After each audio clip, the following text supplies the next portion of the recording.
अगर आपने मिर्जापुर की दुनिया को सिर्फ एक वेब सीरीज के तौर पर देखा है, तो अब इस कहानी का अगला बड़ा पड़ाव सिनेमाघरों में होने वाला है।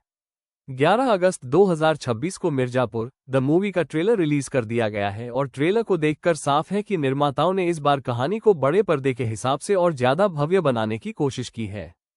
फिल्म 4 सितंबर 2026 को सिनेमाघरों में रिलीज होने वाली है। इसका निर्देशन गुरमीत सिंह ने किया है, जबकि कहानी पुनीत कृष्णा ने लिखी है। फिल्म का निर्माण रितेश सिधवानी और फरहान अख्तर ने किया है। सबसे खास बात यह है कि ट्रेलर मिर्जापुर की उसी दुनिया में वापस ले जाता है जहां सत्ता सिर्फ एक कुर्सी नहीं बल्कि जिंदगी और मौत का सवाल है। कालीन त्रिपाठी के रूप में पंकज त्रिपाठी एक बार फिर अपने उसी ठंडे और खतरनाक अंदाज में दिखाई देते हैं। ट्रेलर की शुरुआत ही सत्ता को लेकर उनके नजरिए से होती है और यहीं से अंदाजा लग जाता है कि मिर्जापुर की गद्दी के लिए इस बार भी लड़ाई बेहद खतरनाक होने वाली है। कालीन भैया के सामने एक तरफ गुड्डू पंडित हैं, जिन्हें अली फजल ने फिर से उसी आक्रामक अंदाज में निभाया है। गुड्डू अब सिर्फ बदला लेने वाला किरदार नहीं दिख रहा, बल्कि अपने दम पर एक मजबूत साम्राज्य खड़ा करने की कोशिश करता नजर आता है। दूसरी तरफ दिवेदु का मुन्ना त्रिपाठी है, जिसकी वापसी शायद इस ट्रेलर की सबसे बड़ी खासियत है। मुन्ना की मौजूदगी कहानी में सिर्फ पुरानी यादें नहीं लाती, बल्कि कालीन भैया के साथ उसके रिश्ते और सत्ता को लेकर उसकी महत्वाकांक्षा भी एक बड़ा टकराव तैयार करती है। और यही ट्रेलर का सबसे दिलचस्प हिस्सा सामने आता है। मुन्ना खुद को सिर्फ कालीन भैया का बेटा नहीं, बल्कि मिर्जापुर की गद्दी का हकदार मानता है। लेकिन कालीन भैया के लिए सत्ता भावनाओं से नहीं, ताकत और डर से चलती है। पिता और बेटे के बीच ये टकराव फिल्म के भावनात्मक संघर्ष को भी मजबूत कर सकता है। गुड्डू पंडित के साथ बबलू पंडित की वापसी भी काफी दिलचस्प है। इस बार बबलू का किरदार जितेंद्र कुमार निभा रहे हैं, यानी जिस किरदार को मिर्जापुर के पहले सीजन में विक्रांत मैसी ने निभाया था, उसे अब एक नए अभिनेता के साथ पर्दे पर वापस लाया गया है। जितेंद्र कुमार का बबलू के रूप में दिखाई देना अपने आप में एक बड़ा बदलाव है, लेकिन ट्रेलर में उनका किरदार गुड्डू के साथ मिलकर सिर्फ पुराने रिश्ते को दोहराता हुआ नहीं दिखता। दोनों मिलकर अपने प्रभाव और ताकत को बढ़ाने की कोशिश करते नजर आते हैं।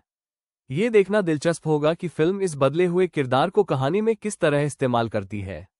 इसके अलावा रवि किशन की एंट्री भी ट्रेलर को एक नया रंग देती है। बब्बन बबुआ के रूप में रवि किशन काफी दमदार नजर आते हैं और उनकी मौजूदगी इस सत्ता संघर्ष को और बड़ा बनाती दिखाई देती है। अभिषेक बैनर्जी का कंपाउंडर, रसिका दुग्गल की बीना त्रिपाठी, श्वेता त्रिपाठी की गोलू गुप्ता, श्रेया पिलगांवकर की स्वीटी गुप्ता, हर्षिता गौर, शीबा चड्ढा और राजेश तेलंग जैसे पुराने चेहरे भी इस दुनिया का हिस्सा है। ट्रेलर की सबसे बड़ी ताकत इसका एक्शन और विशाल स्तर है। गोलियां, आमने सामने की भिड़ंत, पीछा करने वाले दृश्य और लगातार बढ़ता तनाव ये संकेत देता है कि बड़े पर्दे पर मिर्जापुर को सिर्फ एक लंबे एपिसोड की तरह पेश करने के बजाय एक सिनेमाई अनुभव देने की कोशिश की गई है। लेकिन यहाँ एक सवाल जरूर उठता है। मिर्जापुर की सबसे बड़ी ताकत हमेशा इसके किरदार, उनके रिश्ते और अचानक बदलते सत्ता समीकरण रहे हैं। इसलिए फिल्म के लिए सिर्फ हिंसा और बड़े एक्शन दृश्य काफी नहीं होंगे। अगर कहानी पुराने किरदारों को वापस लाकर सिर्फ पुरानी यादें ताज़ा करने तक सीमित रह गई, तो सिनेमाघरों में इसका असर कम हो सकता है। लेकिन अगर पुनीत कृष्णा इस परिचित दुनिया के भीतर एक नई और दिलचस्प कहानी देने में सफल रहते हैं, तो मिर्जापुर बड़े पर्दे पर एक अलग अनुभव बन सकती है।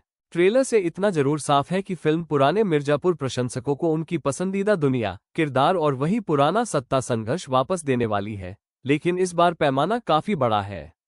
पंकज त्रिपाठी, अली फजल और दिवेदु के बीच का टकराव, जितेंद्र कुमार का नया बबलू रूप और रवि किशन की मौजूदगी फिल्म को और दिलचस्प बनाती है। मेरे हिसाब से ट्रेलर की सबसे बड़ी खासियत इसका पुरानी यादों से जुड़ा आकर्षण और बड़े पर्दे वाला पैमाना है। वहीं सबसे बड़ा सवाल यही है कि क्या फिल्म इस आकर्षण से आगे बढ़कर एक मजबूत कहानी दे पाएगी। मिर्जापुर द मूवी 4 सितंबर को सिनेमाघरों में रिलीज होगी। अब देखना यही है कि मिर्जापुर का ये नया अध्याय बड़े पर्दे पर वही भौकाल कायम कर पाता है या नहीं, जिसके लिए ये पूरी कहानी जानी जाती है।